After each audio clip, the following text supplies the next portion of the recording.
quand Dieu t'a choisi, tu ne moisiras pas dans les prisons humaines, dans les prisons diaboliques. Dieu t'en sortira. Il a choisi les apôtres, il a choisi Joseph, il t'a choisi toi. Les gens peuvent te combattre, les gens peuvent refuser, ils peuvent contester. Mais quand Dieu t'a choisi, tu ne moisiras pas. Tu joueras ton rôle. Ce que Dieu t'a dit dans le songe n'est pas un mensonge. Cela se réalisera. Qu'il le veuille ou non, qu'il l'accepte ou non, qu'il soit content ou mécontent, Dieu le fera. Celui que Dieu choisit ne moisit jamais. Ne moisit jamais. Il y a un plan. Comme il y avait un plan Joseph, il y a un plan de Dieu sur toi, sur tes enfants. Ils vont rencontrer des combats. Les gens vont les combattre. Ne t'en fais pas. Ils te feront la guerre, mais ne te vaincront pas. Quand tu vois le combat. Notre thème de ce matin, c'est celui que Dieu choisit ne moisit jamais. Celui que Dieu choisit ne moisit jamais. Dans l'évangile de ce jour, Jésus choisit ses disciples, leur dote de pouvoir et les envoie en mission en faisant d'eux les héros du royaume des cieux. Héros, tel que c'est écrit là, H et accent aigu R-A-U-T-S. Héros, c'est celui qui proclame comme les héros du royaume des cieux. Dieu les choisit donc et les emploie. Ils ne moisissent pas. Parce que Dieu va les employer, Dieu va les utiliser puissamment. Ils ne vont pas moisir. Dans la première lecture, nous voyons comment finalement le choix de Dieu triompha de la haine des humains. Les frères de Joseph le haïssaient, l'ont vendu. Mais regardez comment Dieu l'élève.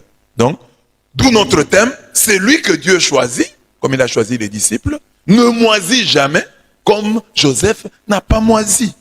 Moisir ici veut dire être inemployé, être improductif, rester au même endroit durant un certain temps, rester inactif, immobile, à la même place ou dans la même situation durant un laps de temps qui semble assez long. C'est ça moisir. Donc celui que Dieu choisit sera employé, sera productif, ne restera pas au même endroit. Il ira de l'avant, il est dynamique, il sera actif, il sera mobile. Il ne restera pas à un même endroit. Sa vie ne sera pas statique, elle sera plutôt dynamique.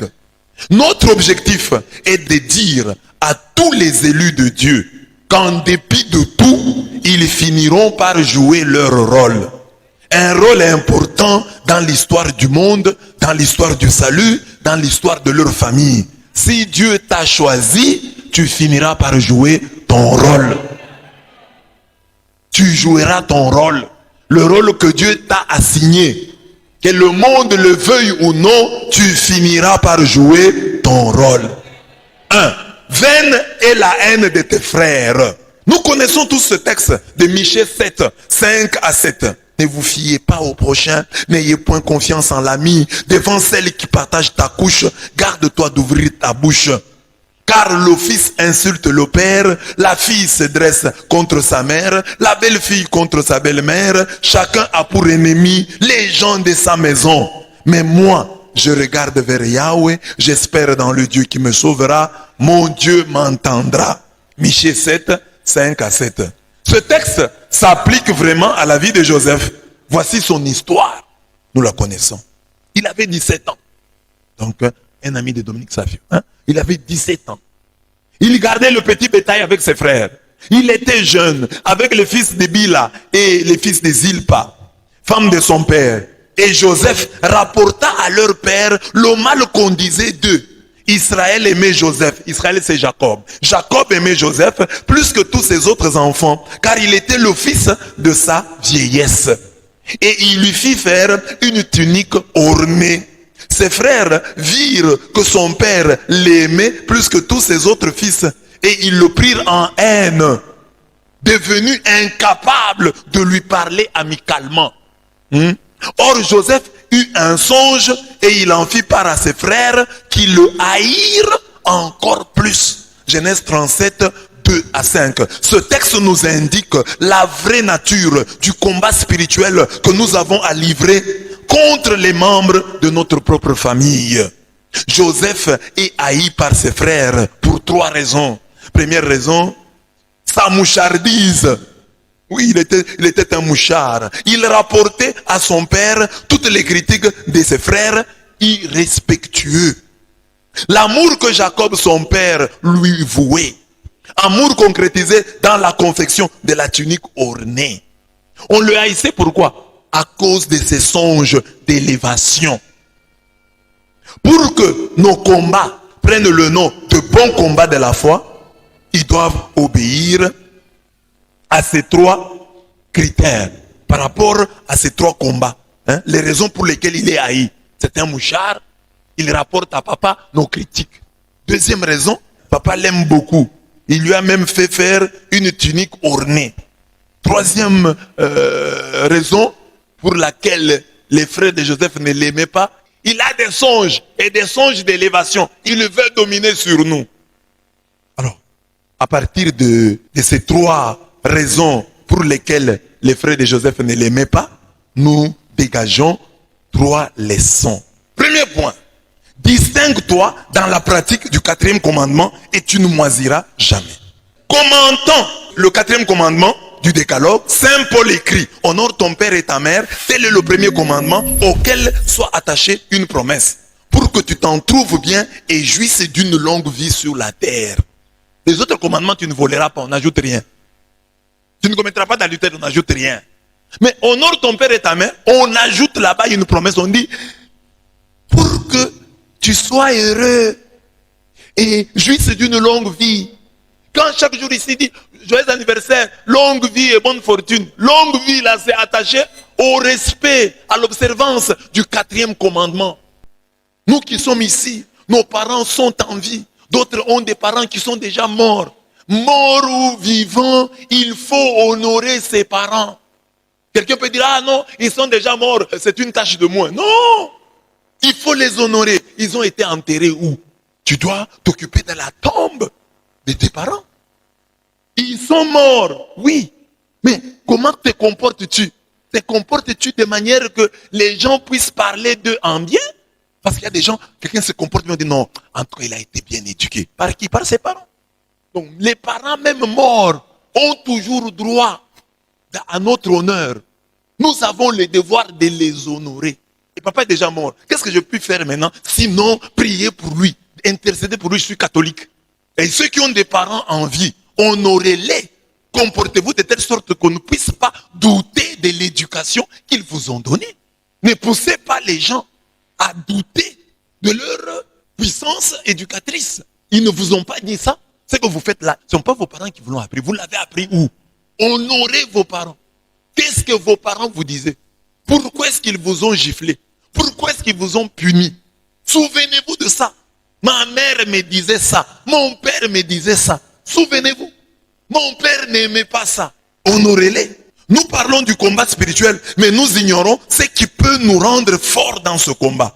Qui maudit son père et sa mère verra s'éteindre sa lampe au cœur des ténèbres. Maudire, c'est parler en mal. Parler en mal. Et ça peut être intérieur. Hein?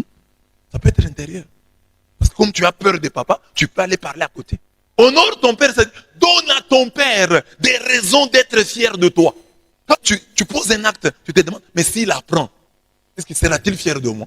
Qui maudit son père et sa mère verra s'éteindre sa lampe au cœur des ténèbres. Donc au moment où tu auras besoin de la lampe là, c'est en ce moment-là qu'elle va s'éteindre. Au cœur des ténèbres, parce que tu as maudit, tu as parlé en mal de ton père et de ta mère.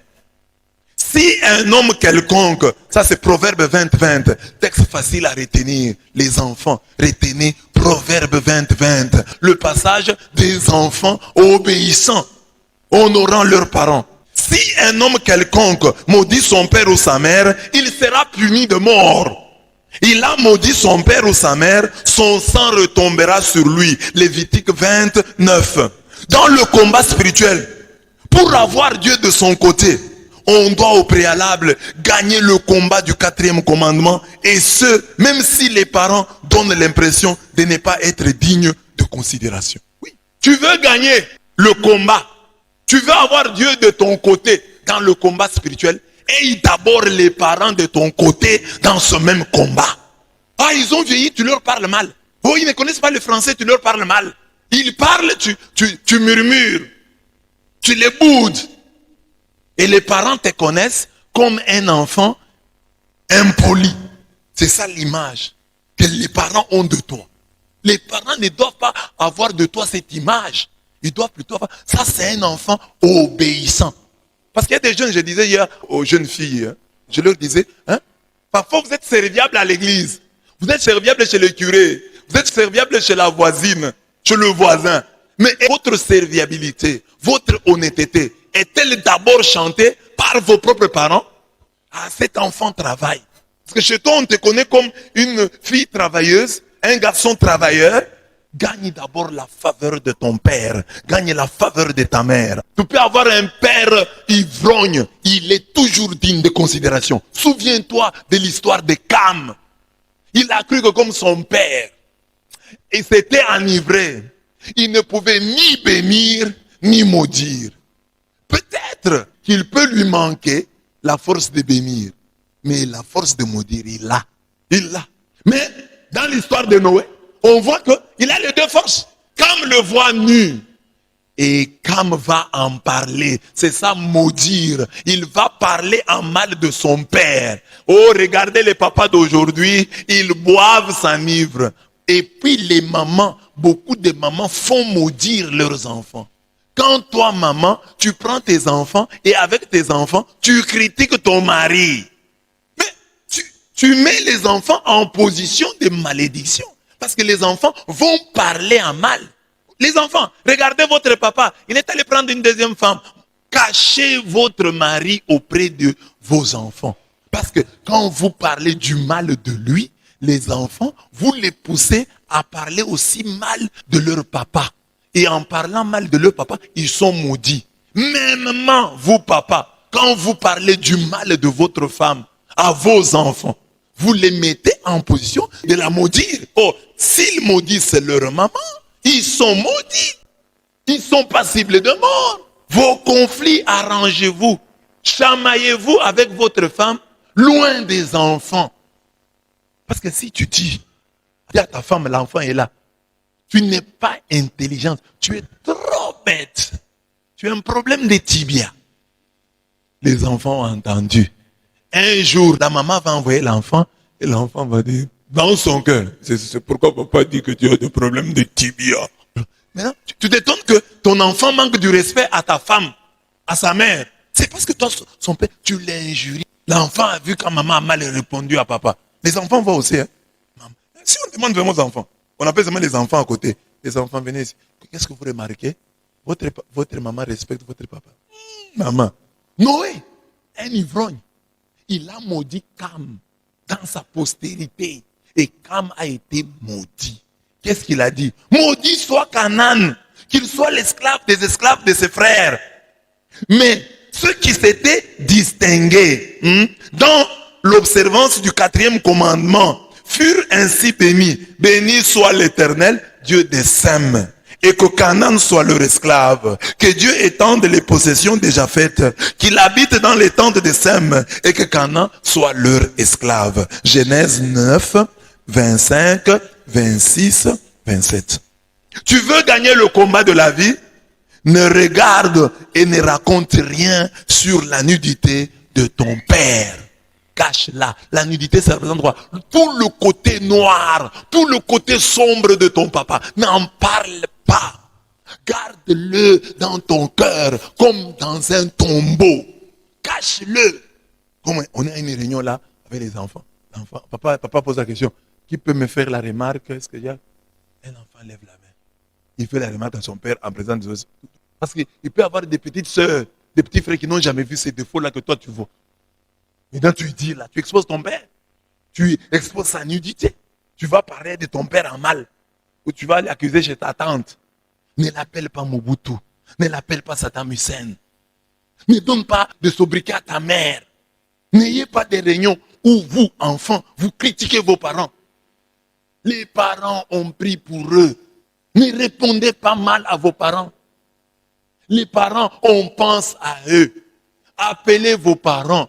Je suis heureux que chez moi ici, mes chrétiens se confessent en disant, je n'ai pas appelé mon père.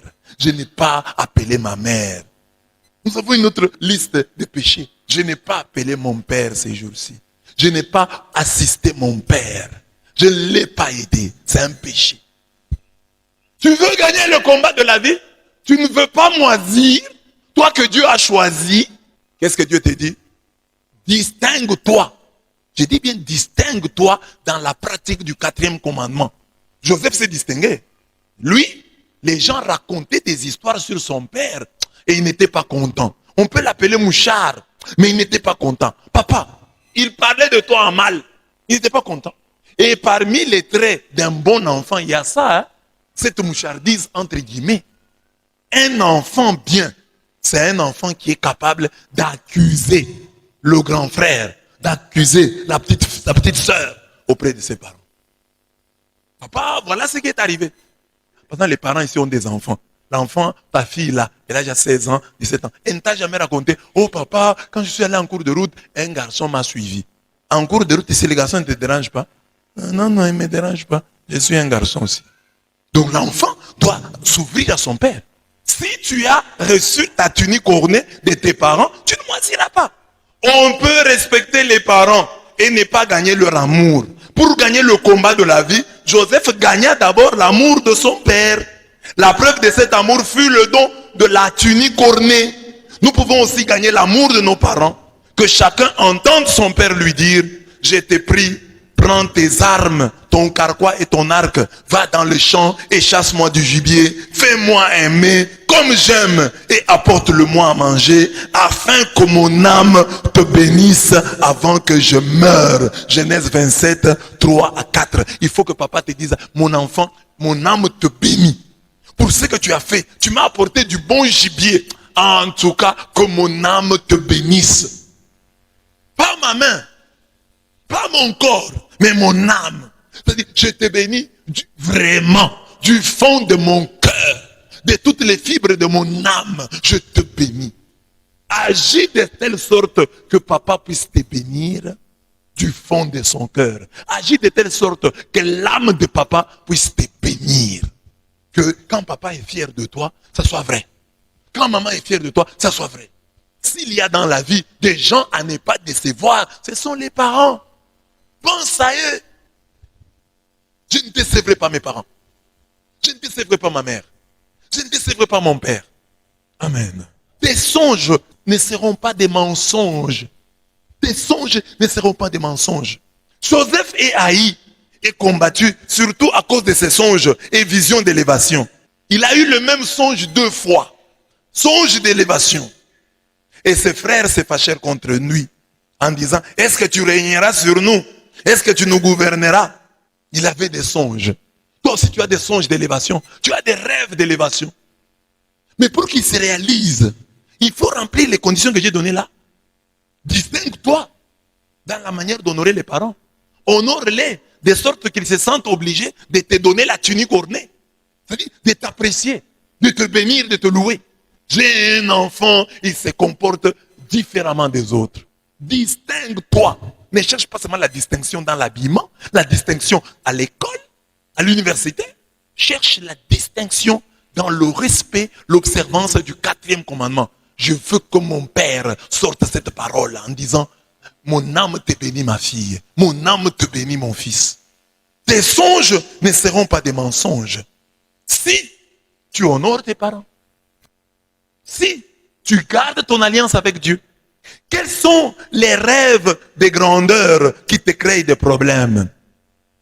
Nous pouvons avoir des combats, non à cause de nos visions, mais à cause de nos défauts. Il y a des gens qui ont des combats. Oh, mes combats à l'école. C'est à cause de tes visions, à cause de tes qualités ou à cause de tes défauts.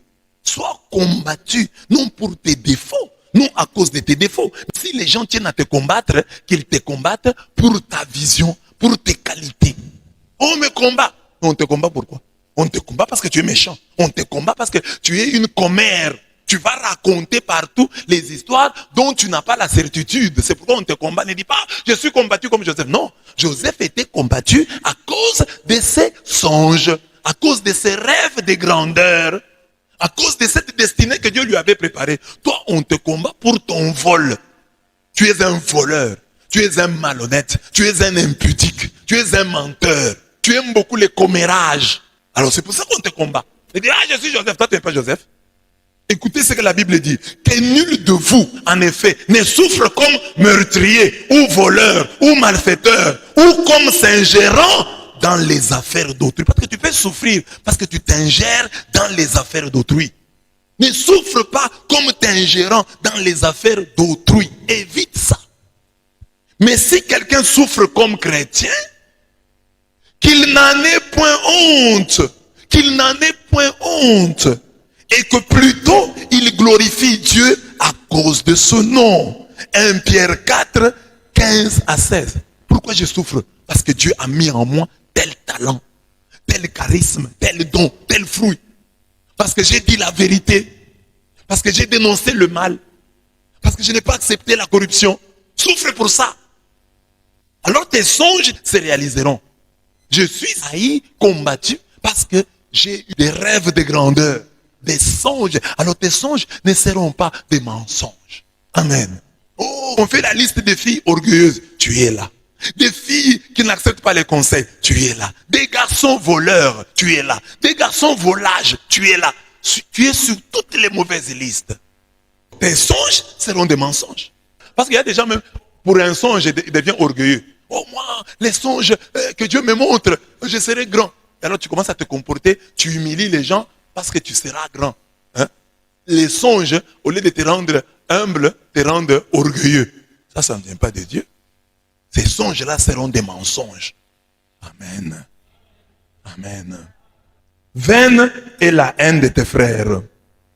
Fuis l'ennemi de ta destinée.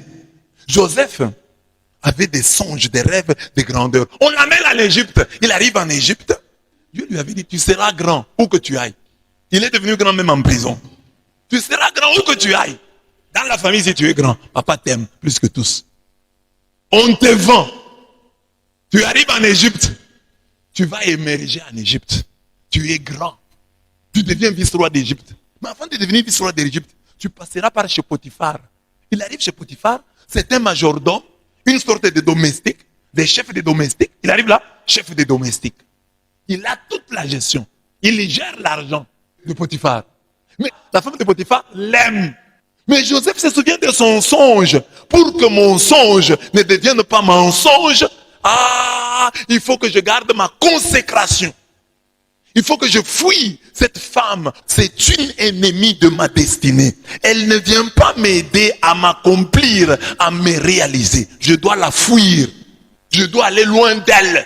Toi aussi, il y a dans ta vie un homme qui s'élève. C'est lui, la femme de Potiphar. Une femme qui s'élève, c'est elle, la femme de Potiphar. C'est-à-dire l'ennemi de ta destinée. On l'appelle femme, qu'elle soit de sexe masculin ou féminin, pour dire quoi? Pour vous dire qu'elle a la persévérance des femmes. Si elle a la persévérance des femmes, qu'elle soit une femme ou un homme, l'ennemi de ta destinée persévérera jusqu'à te faire échouer. S'il a déjà résolu de te faire tomber, il fera tout ce qui est en son pouvoir pour te faire tomber. Regardez cette femme. Elle fait des avances à Joseph. Joseph refuse. Mais elle le saisit dans les habits. Joseph fouille. Elle reste avec les habits et elle prend les habits. Elle accuse Joseph et Joseph est jeté en prison. Joseph est jeté en prison. Imaginez le découragement de Joseph. Il dit, Seigneur, tu es là, on me jette en prison. Moi, j'ai refusé cette souffrance que j'ai ici. Ce n'est pas une souffrance parce que j'ai fait le mal. Je souffre parce que j'ai voulu observer tes commandements. Il faut que, quand on est chrétien, à un certain moment, on puisse souffrir pour ça. Seigneur, toute ma souffrance ici, c'est parce que j'ai obéi à ta parole. Parce que j'ai refusé de faire le mal. Je manque l'argent parce que j'ai refusé la correction. Je n'ai pas le mariage parce que le garçon qui voulait m'épouser m'a demandé des relations sexuelles, j'ai refusé. C'est pourquoi je n'ai pas le mariage. Si je n'ai pas le mariage, c'est aussi à cause de ça. Parce que les hommes venaient et tous voulaient d'abord me connaître connaître mon corps avant de m'épouser. J'ai refusé et ils sont partis. C'est pour ça que, entre autres, je manque le mariage. L'ennemi de ma destinée accepte d'aller en prison, Joseph. Après la prison, tu seras vice-roi d'Égypte. Mais résiste, remporte le combat devant la femme de Potiphar. Je vous ai toujours dit, qui gagne le combat du sexe a gagné une grande partie du combat de la vie. Joseph a résisté. Il dit, pas question, tu es la femme d'autrui, je ne te toucherai pas. Ah, je vais t'accuser. Accuse-moi. On manque des jeunes filles, des jeunes garçons, des papas, des mamans qui ont l'esprit de Joseph devant la femme de Potiphar. Et hier, j'ai parlé aux jeunes filles de Marie Goretti. Cette fille-là, sollicitée par un garçon de 17 ans, elle a résisté. Jusqu'à ce que le garçon, fâché, l'a tuée. Avec 14 coups d'un poinçon. Et elle est morte. Martyr de la pureté. À 12 ans. À peine 12 ans. Joseph. Imagine-toi. Mets-toi à la place de Joseph. Il y a une femme de Potiphar qui t'aime. Qui te dit comme ça clairement, couche avec moi. Et il n'y va pas par le dos de la cuillère. Il n'y va pas par 4 chemins. Et il lui dit clairement, couche avec moi. Elle est comme ça, brutale. Couche avec moi. Il n'est pas question. Tu es la femme de mon chef. Tu es la femme d'autrui. Indépendamment d'elle, Dieu transforme cet ennemi de la destinée en ami. Car c'est son mensonge qui a envoyé Joseph en prison, d'où il sortira pour devenir vice-roi d'Égypte. Accepte de passer cette étape. Dis au garçon, à la fille, au papa qui est à tes côtés, tu es chez Potiphar. Dis-lui, tu es chez Potiphar. Triomphe, gagne. Chez Potiphar, c'est l'âge où tu commences à recevoir des sollicitations. Des garçons t'envoient des SMS, ils t'envoient des messages. Tous les garçons presque t'aiment. Comment tu vas passer cette étape?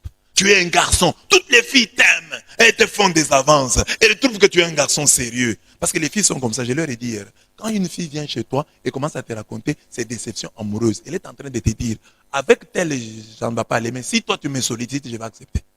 L'oubli des humains. En prison, Joseph ne rêve pas, mais il interprète le songe de 2 personnes. Le grand panetier, c'est lui qui travaille au pain du roi, et le grand échanson, celui qui offrait le vin du roi. Joseph interprète leur rêve. Son interprétation est vraie. L'un est tué, l'autre est libéré. Les chansons qui avaient été libérées, il oublie Joseph. Les gens peuvent t'oublier. Je dis ici, une fois libérés, les chansons oublient Joseph. Et de prime abord, on peut dire qu'il ne fut pas différent du panetier pendu par Pharaon. Parce qu'il ne lui était pas utile. Dans cet épisode, il y a un enseignement de taille. Ce n'est pas Joseph qui est l'instrument de Dieu pour la libération des chansons. Mais c'est plutôt les chansons et le panetier qui sont des instruments que Dieu utilise pour réaliser son plan sur Joseph. Le bienfait est une graine capable de pousser partout. Les chansons oublia, mais l'Éternel qui était aux côtés de Joseph plaida sa cause à sa manière. Le matin, Pharaon eut l'esprit agité et il fit appeler tous les magiciens et tous les sages de l'Égypte.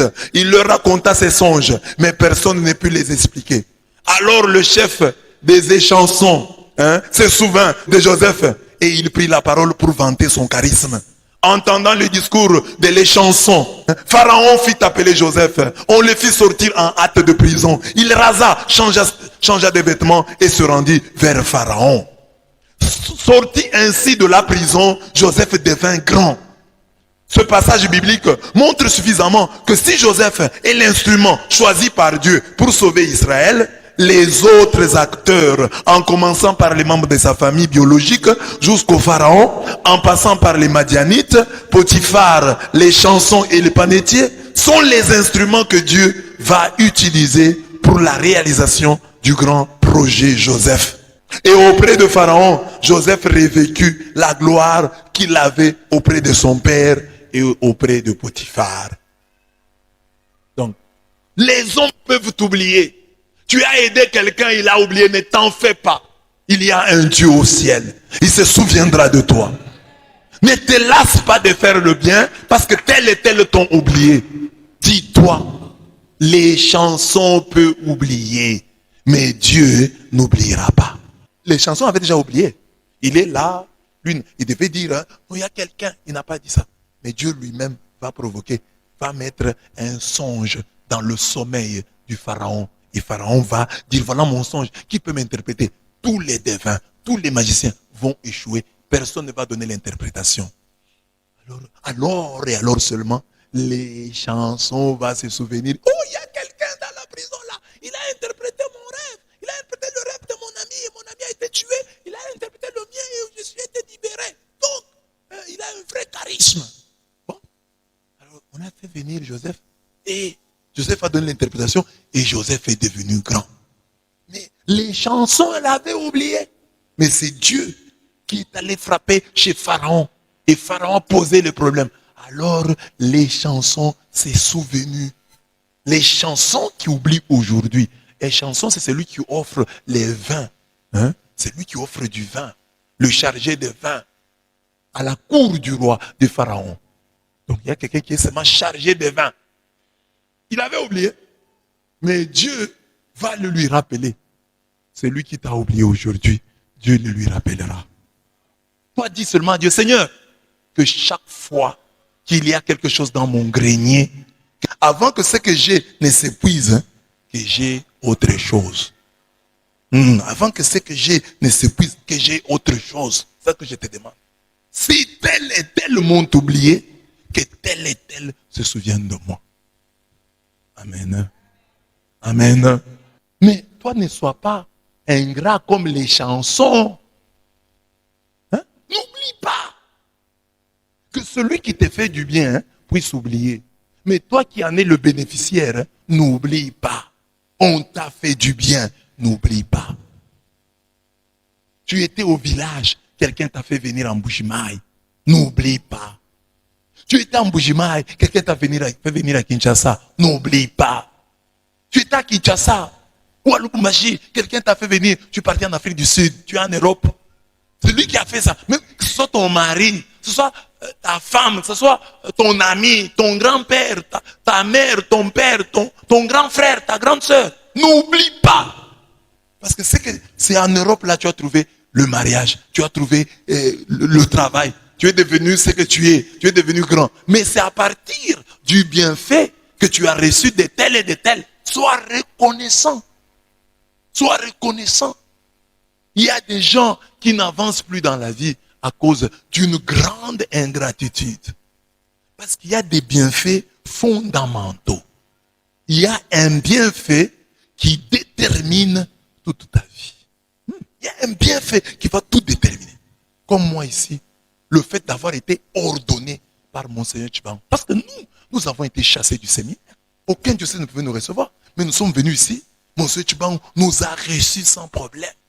On peut nous compliquer. Donc, le fondamental, c'est Monseigneur Tchiban.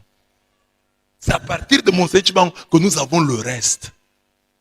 N'oublie pas celui qui t'a fondamentalement béni.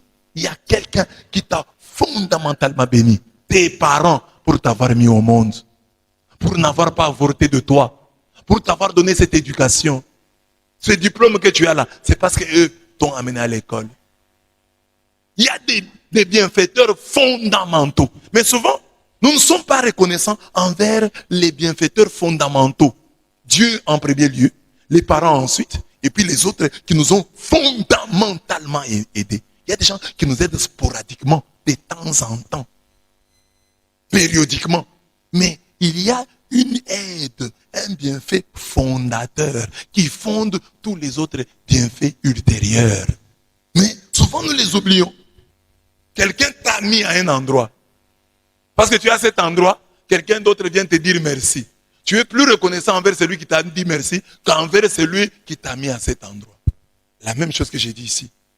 Et les mamans, hein, c'est peut-être parce que tu es la femme de tel que tu as eu telle opportunité, telle autre opportunité. Si tu n'étais pas la femme de tel et de tel, tu ne serais pas ce que tu es aujourd'hui, on ne sait pas. Peut-être que tu serais quelque chose de grand, mais nous, on ne va pas parler de la grandeur ratée. Nous allons plutôt parler de la misère à laquelle tu as échappé. Parce que tel t'a épousé. Parce que tu as épousé tel. Amen. Amen.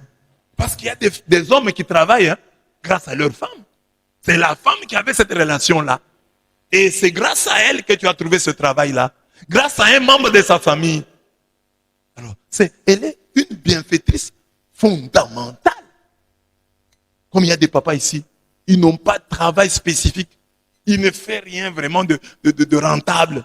Mais c'est la femme qui travaille. Papa, sois reconnaissant. Sois reconnaissant. C'est ma femme. Si on tient, c'est grâce à ma femme. N'aie pas honte de l'avouer. Comporte-toi en conséquence. Ta femme est une bienfaitrice fondamentale. Amen. Amen.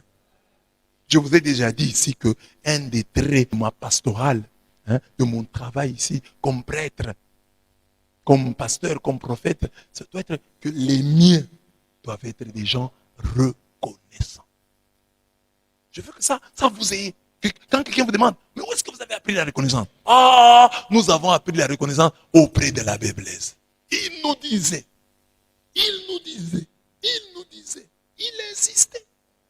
Comme je l'ai dit là, quelqu'un t'a donné un habit, un pantalon, une chemise. Ne porte pas sans lui dire. Le jour où tu portes, s'il est ici, présente-toi. S'il est loin, fais-toi une photo et envoie-lui.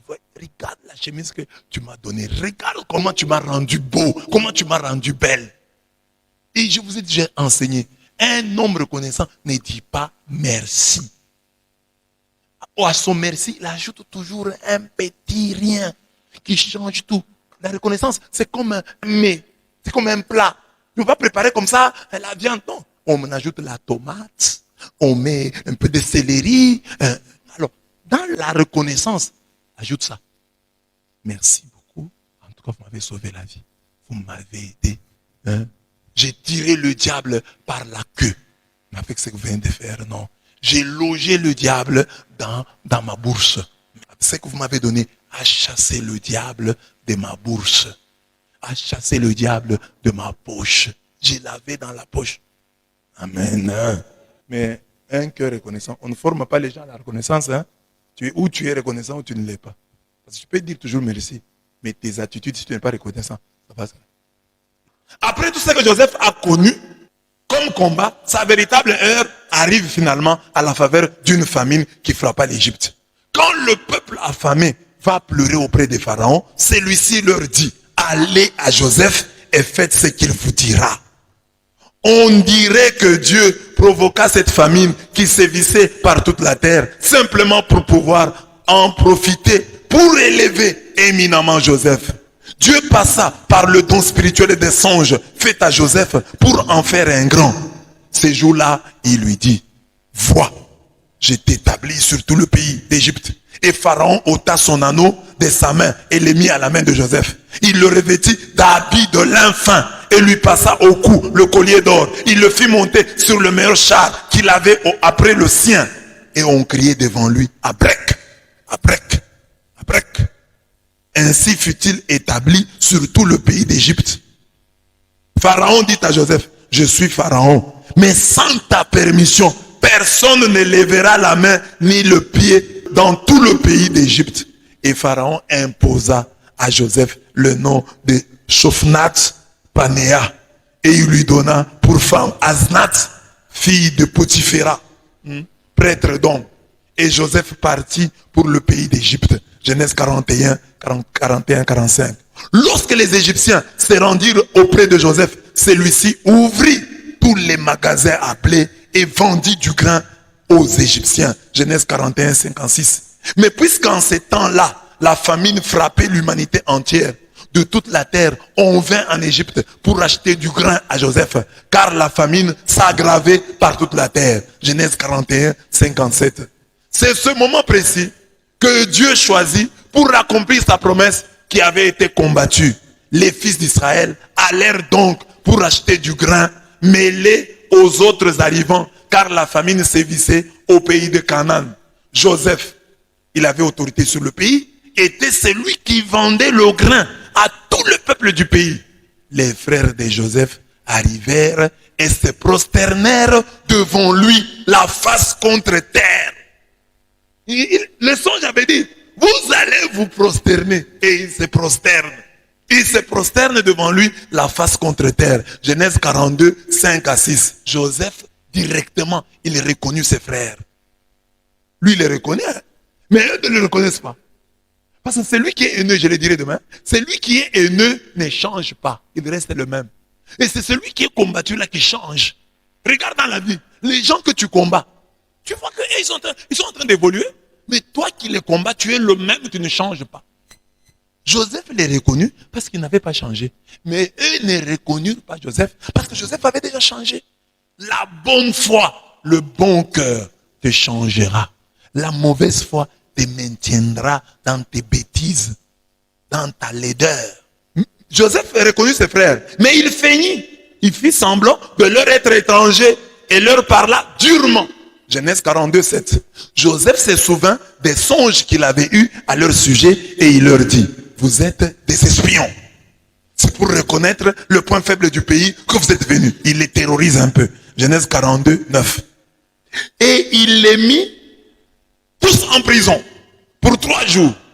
Après, il leur demanda que l'un d'eux reste en prison et que les autres lui ramènent Benjamin, leur plus jeune frère. C'est à ce moment-là que leurs langues se délièrent. En vérité, nous expions ce que nous avons fait à notre frère. Nous avons vu la détresse de son âme quand il nous demandait grâce et nous n'avons pas écouté. C'est pourquoi cette détresse nous est venue. Ruben leur répondit, ne vous avais-je pas dit de ne pas commettre de fautes contre l'enfant? Mais vous ne m'avez pas écouté. Et voici qu'il nous est demandé compte de son sang. Il ne savait pas que Joseph les comprenait, car entre lui et eux, il y avait l'interprète. Il devait parler il parlait dans leur langue, il ne connaissait pas l'égyptien, il parlait dans leur langue. Et Joseph avait mis un interprète là-bas. Alors il s'écarta d'eux et pleura, un homme de bien. Il dit, sont mes frères après tout. Alors, il ne peut pas pleurer en leur présence, il va à côté, il pleure. Il avait un cœur saignant, un cœur humain. Un cœur de chair. Alors il s'écarta d'eux et pleura. Puis il revint vers eux et leur parla. Il prit d'entre eux Siméon et les fit lier sous leurs yeux pour les terroriser. Dieu avait choisi Joseph. Ses frères n'en étaient pas contents. Dieu finit par réaliser son plan. Quand Dieu t'a choisi, tu ne moisiras pas dans les prisons humaines, dans les prisons diaboliques. Dieu t'en sortira. Il a choisi les apôtres, il a choisi Joseph, il te choisit toi. Les gens peuvent te combattre, les gens peuvent refuser, ils peuvent contester. Mais quand Dieu t'a choisi, tu ne moisiras pas. Tu joueras ton rôle. Ce que Dieu t'a dit dans le songe n'est pas un mensonge. Cela se réalisera. Qu'il le veuille ou non, qu'il l'accepte ou non, qu'il soit content ou mécontent, Dieu le fera. Celui que Dieu choisit ne moisit jamais. Ne moisit jamais. Il y a un plan. Comme il y avait un plan Joseph, il y a un plan de Dieu sur toi, sur tes enfants. Ils vont rencontrer des combats. Les gens vont les combattre. Ne t'en fais pas. Ils te feront la guerre, mais ne te vaincront pas. Quand tu vois le combat, souviens-toi des combats de Joseph. Mais quand tu es dans le combat, regarde l'issue du combat. Joseph, vice-roi d'Égypte, après avoir été combattu, après avoir été vendu. Ceux qui l'avaient vendu se rendent compte que c'était de la peine perdue. Dieu a finalement réalisé son projet. Que Dieu réalise son projet sur toi. En dépit des combats, dis-lui, j'ai confiance en toi, Dieu de Joseph. Tu réaliseras mon projet. On peut me combattre, on peut me mettre en prison, mais je ne moisirai pas dans les prisons humaines, dans les prisons diaboliques. J'en sortirai. Joseph, tu lui avais donné des songes, comme tu m'en as donné. Il avait des songes et des rêves de grandeur, comme jamais. Mais ses songes ont été combattus. Il s'est retrouvé dans un puits, jeté par ses frères. Ils l'ont fait sortir du puits. Ils l'ont vendu. Il s'est retrouvé chez Potiphar. On a raconté des histoires sur lui. On l'a jeté en prison. De la prison, il est sorti. Il est devenu vice-roi d'Égypte. Et ceux-là qui lui avaient fait du mal viennent maintenant devant lui. Et ils reconnaissent. Et ils confessent leurs péchés. Tu es le même, hier, aujourd'hui et pour toujours. Cette parole ne peut pas échouer. Cette parole ne peut pas rater. Cette parole ne peut pas changer. Tu l'as fait pour Joseph. En me donnant d'écouter cette parole aujourd'hui, tu me dis que je suis capable de le faire pour toi. Merci Seigneur de le faire pour moi. Que le rêve de grandeur, que tu as sur moi, que ton projet d'élévation, le projet d'élévation que tu as sur moi, se réalise enfin. Que ce rêve-là se réalise enfin. Que les ennemis de ma destinée, les sorciers, les méchants, oh, qu'ils soient confondus, qu'ils se demandent, nous on avait pris le mariage, nous on avait pris sa richesse, où a-t-il trouvé la richesse?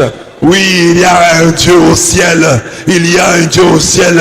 Le maître des temps et des circonstances. Le maître des temps et des circonstances. C'est lui l'alpha et l'oméga. C'est lui qui décide. C'est lui le véritable décideur. Oh Dieu de gloire, montre-leur que tu es au-dessus de tous leurs petits projets.